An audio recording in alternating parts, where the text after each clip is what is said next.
বন্ধুরা, তোমরা সবাই কেমন আছো? আশা করছি ভালো আছো। আর আমি আলহামদুলিল্লাহ ভালো আছি। তো টমাস এখানে, আর আজকে আমাদের বহরমপুর থেকে স্বপনবাবু আছে, যেটা দেখানো হচ্ছে এখানে সেফ ড্রাইভ সেভ লাইফের জন্য। এখানে একটা শো দেখানো হচ্ছে যে সেফ ড্রাইভ সেভ লাইফ অ্যাক্সিডেন্টের ব্যাপারে।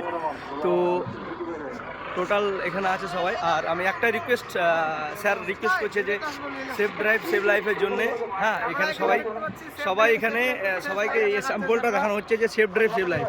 তো ভাই অবশ্যই হেলমেট পরো, হেলমেট পরে অবশ্যই ভাই বাইক চালাও। হেলমেট পরলে আমাদের সেফটি, আমাদের জন্য আর কি, ঠিক আছে? তো পুরো সেফ ড্রাইভ সেভ লাইফ। স্পিডে যদি গাড়ি চালাও তাহলে কি হতে পারে না, কন্ট্রোল থাকবে না। বিনা হেলমেটে তোমার প্রবলেম হতে পারে, বিনা হেলমেটে যে কোনো সময় অ্যাক্সিডেন্ট হতে পারে। সেইগুলোকে সব এইখানে আমাদের দেওয়া আছে, সবাই এটা ফলো করো। তো স্যার বলছে সেফ ড্রাইভ সেভ লাইফের জন্য সবাই হেলমেট ইউজ করো, বা সেফ ড্রাইভ সেভ লাইফ মানে নিজের জন্য হেলমেট ইউজ করো।